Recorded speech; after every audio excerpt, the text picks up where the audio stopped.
अभिरानंद स्वामी विरचितं जगद्गुरु श्री रामकृष्ण स्तोत्रम्। लोकनाथ सिदाकारो राजमान स्वधामनि कलिकल्मषमाज्ञाना मुत्तारण चिकीर्षया माया शक्तिं समाश्रित्य योऽवतीर्णो महीतले नमस्तु रामकृष्णाय तस्मै श्री गुरवे नमः। नमस्तु रामकृष्णाय तस्मै श्री गुरवे नमः। स्वब्राह्मण कुले जातो दिव्यदेहं समाश्रिता बाल्यो दिव्यभावेन वयसै सह मोदयन् विरक्तो यौवने तीव्रं मायापाशविवर्जितः नित्यमुक्तस्वभावोऽपि लोकानुग्रहकामतः लोकानामेव शिक्षार्थं तपस्तप्त्वा सुदुष्करं निद्राशनं परित्याज्य वर्षाणां व्यधिकान् दश स्वस्वरूपं समाधाय सच्चिदानन्दविग्रहं दयामूर्ति सदानन्दो जिज्ञासुनुपदिष्टवान् तेषामज्ञाननाशाय लाभाय च परात्मनः नमस्तु रामकृष्णाय तस्मै श्री गुरवे नमः। नमस्तु रामकृष्णाय तस्मै श्री गुरवे नमः। सत्यबोधतया साङ्गां सर्वधर्मान् समाचरन् धर्ममात्रं तु सत्यं वै येन सम्यक् सुनिश्चितं। नमस्तु रामकृष्णाय तस्मै श्री गुरवे नमः। नमस्तु रामकृष्णाय तस्मै श्री गुरवे नमः।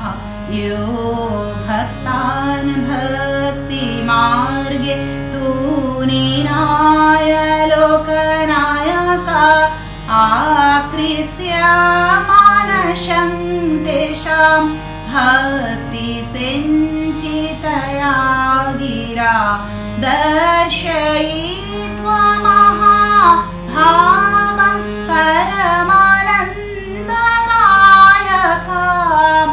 नमस्तु रामकृष्णाय तस्मै श्री गुरवे नमः। नमस्तु रामकृष्णाय तस्मै श्री गुरवे नमः। ज्ञानिनो ज्ञानमार्गे च येन सम्यक् प्रवर्तिता नमस्तु रामकृष्णाय तस्मै श्री गुरवे नमः।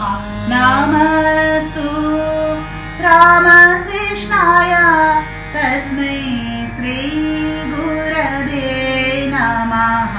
ऐर्मतै धार्मिका यस्मिन् धर्ममार्गे व्यवस्थिता तेषां तन्मतमादृत्य भक्तिस्तत्र दृढीकृता प्रोत्साहिता यथा न्यायं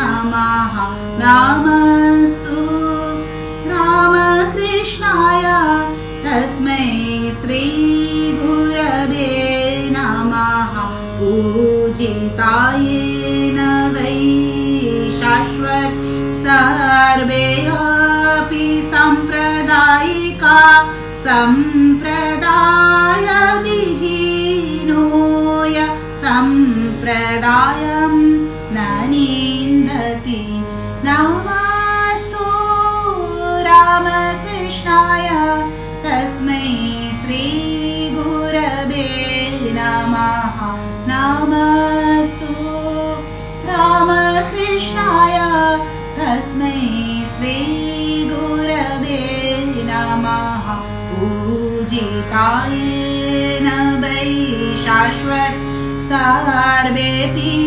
साम्प्रदायिका सम्प्रदाय विहीनोय सम्प्रदायं न निन्दति नमस्तु रामकृष्णाय तस्मै श्री गुरवे नमः नमस्तु रामकृष्णाय तस्मै श्री गुरवे नमः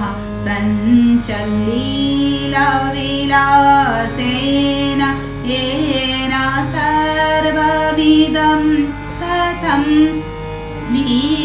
लीलारूपं सदानन्दं रामकृष्णं नमाम्यहं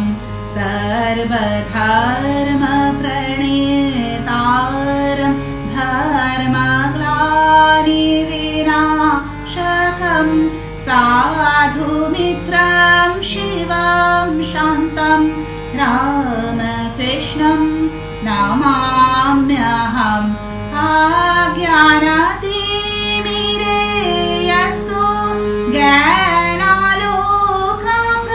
ज्ञानालोकप्रदीपकः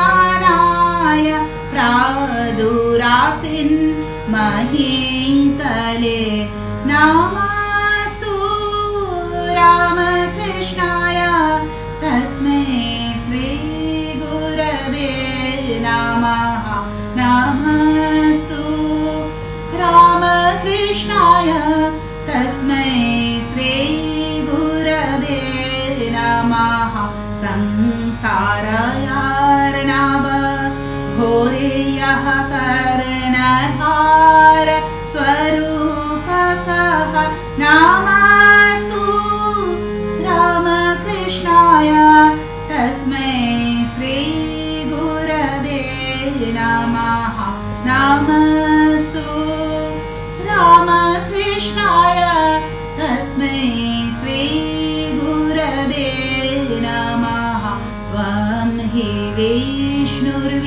विष्णुर्विरिञ्चिस्त्वं त्वं च देवो महेश्वर तं चैव शक्तिरूपोऽसि निर्गुणस्त्वं सनातनः त्वं स्तोतुं पौत्र शक्तस्य भावातीतं नमाम्यहं भगवन् सर्वभूतात्मन् रामकृष्ण नमोऽस्तु ते भगवन् सर्वभूतात्मन् रामकृष्ण नमोऽस्तु ते सर्वाय सर्वपाराय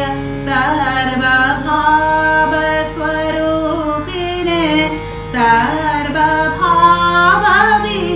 सर्वभावविहीनाय रामकृष्णाय ते नमः महामाया स्वरूपाय महामोहविनाशिने मायातीताय शान्ताय रामकृष्णाय ते नमः निरञ्जनं नित्यम् अनन्तरूपम् पार्थितविग्रहं वै ईशावतारं परमेशमीड्यां तं रामकृष्णं शिरसा नमामः। जगद्गुरु श्री रामकृष्ण स्तोत्र का हिंदी अर्थ इस प्रकार है। जो जगत के स्वामी है, जो चिदाकार स्वरूप आत्म स्वरूप में तल्लीन रहने वाले हैं, जो कलियुग के पापों में निमग्न हुए जीवों का उद्धार करने की उत्कट इच्छा से माया शक्ति का आश्रय लेकर धरातल पर अवतीर्ण हुए उन श्री रामकृष्ण को मेरा प्रणाम है। उन गुरुदेव श्री रामकृष्ण को मेरा प्रणाम है, जिन्होंने सद ब्राह्मण कुल में दिव्य देह धारण की, बाल्यावस्था में जो मित्रों के साथ दिव्य भाव से रममान होते थे, आनंद विहार करने वाले, यौवनावस्था में तीव्र वैराग्यवान, माया पाश विवर्जित, निरासक्त, जो नित्य मुक्त स्वभाव होने पर भी भक्तों पर अनुग्रह करने के लिए अवतीर्ण हुए उन श्री रामकृष्ण को मेरा प्रणाम है।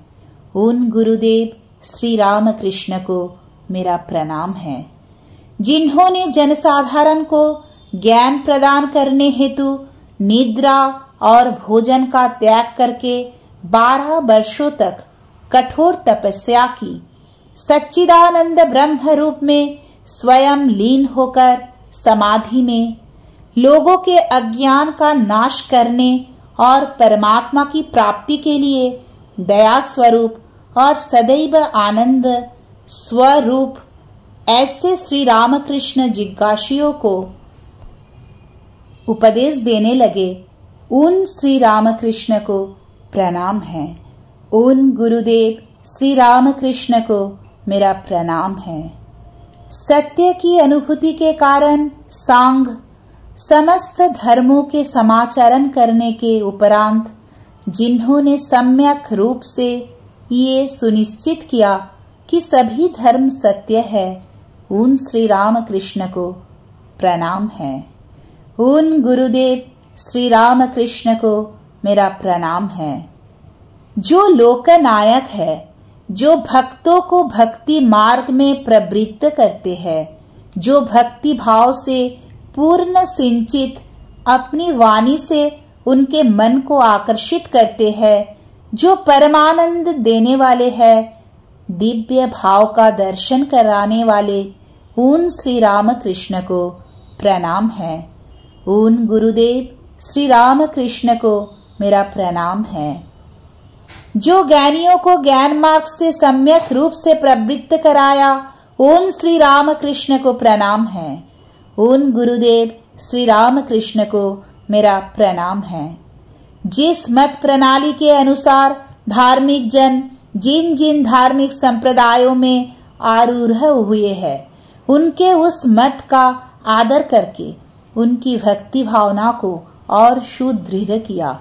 इतना ही नहीं, जिनका जो साधना मार्ग है उन्हें उनके मार्ग में प्रोत्साहित किया, उन श्री रामकृष्ण को प्रणाम है। उन गुरुदेव श्री रामकृष्ण को मेरा प्रणाम है, जिन्होंने सभी संप्रदाय का सदैव आदर किया, परंतु स्वयं संप्रदाय विहीन है, जिन्होंने किसी भी संप्रदाय की निंदा नहीं की, उन श्री रामकृष्ण को प्रणाम है। उन गुरुदेव श्री रामकृष्ण को मेरा प्रणाम है। जो अपनी शाश्वत अविरत लीला विलास से संपूर्ण जगत में व्याप्त है, ऐसे लीला स्वरूप सदानंदमय उन श्री रामकृष्ण को प्रणाम है। उन गुरुदेव श्री रामकृष्ण को मेरा प्रणाम है। सभी धर्म के प्रणेता तथा धर्म ग्लानि का विनाश करने वाले सज्जनों को मित्रवत उपदेश देने वाले, जो कल्याणकारी, शांत और सम्य है, उन श्री रामकृष्ण को प्रणाम है। उन गुरुदेव श्री रामकृष्ण को मेरा प्रणाम है। जो अज्ञान रूपी अंधकार को ज्ञान रूपी आलोक से प्रदीप्त करते हैं, जो विशुद्ध आनंद प्रदान करने के लिए धरातल पर अवतीर्ण हुए, उन श्री रामकृष्ण को प्रणाम है। उन गुरुदेव श्री रामकृष्ण को मेरा प्रणाम है। जो संसार रूपी घोर सागर के लिए नौका स्वरूप है, उन श्री रामकृष्ण को प्रणाम है। उन गुरुदेव श्री रामकृष्ण को मेरा प्रणाम है। आप ही सर्वभूतों में अंतर्यामी भगवत स्वरूप है। हे रामकृष्ण, आप ही विष्णु, ब्रह्मा और महेश्वर है। आप शक्ति स्वरूप, निर्गुण तत्व और सनातन है। आप भावातीत, ब्रह्म और आद्य, अनामय, निर्मल स्वरूप है। इस भूलोक में आपकी स्तुति करने में कौन भला सक्षम है? उन सर्वभूतात्म श्री रामकृष्ण को प्रणाम है। आप सब कुछ हो, सर्वश्रेष्ठ, सर्वभाव स्वरूपी, सभी विषयों से अतीत है। मानव देह धारण करने के बाद भी सर्वभाव विहीन, स्वाभाविक विकार होने पर भी राग द्वेष रहित है। उन श्री रामकृष्ण को प्रणाम है। आप महामाया स्वरूप हो, महामोहों का विनाश करने वाले हो, मायातीत शांत स्वरूप हो। उन श्री रामकृष्ण को प्रणाम है।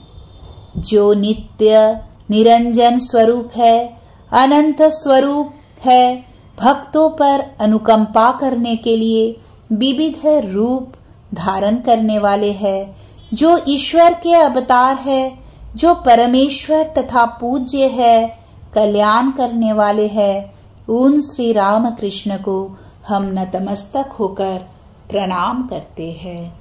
जय श्री रामकृष्ण।